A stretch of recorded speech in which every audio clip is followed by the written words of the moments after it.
La mia era una frase che enumerava delle categorie. Non è che io abbia voluto accomunare gli animali alle persone o eccetera, questo basta conoscere la lingua italiana. Ho enumerato una serie di categorie che in Italia hanno diritti, i delinquenti in Italia hanno diritti. Tutta la polemica sulla legittima difesa nasce dal fatto che in Italia il ladro che entra a casa mia ha diritto, e se io gli faccio male ferendolo, esercitando la legittima difesa, lo devo risarcire.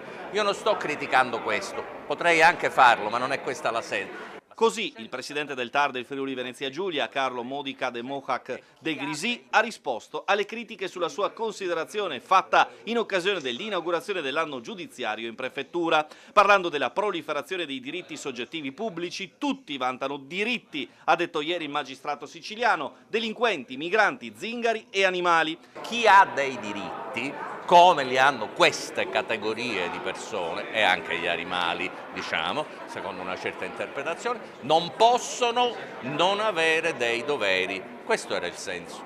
E che spesso e volentieri non si comprende bene qual è il limite fra il diritto e il dovere. Non si capisce perché ci sono delle lacune normative che non può sanare la magistratura, non è il potere giurisdizionale che può avere il compito di supplente. Quindi tutti vantano diritti, ha ribadito, ma nessuno si ricorda di avere doveri e oneri. E questo è un ulteriore elemento di complicazione della situazione. Tutti questi diritti fra di loro spesso sono in conflitto perché rappresentano interessi contrapposti. Basti pensare al diritto alla trasparenza e al diritto alla riservatezza, quindi la questione dei migranti. Chi vuole entrare in Italia entra, abbiamo piacere di ospitare, di far entrare chiunque, ma a fronte di diritti esistono oneri e obblighi.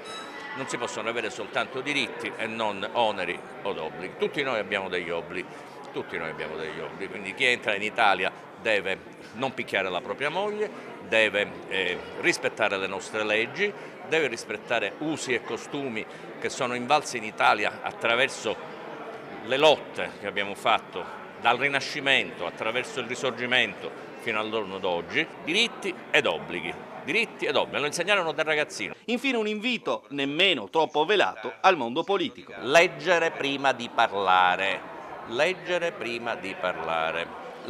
prima di scrivere.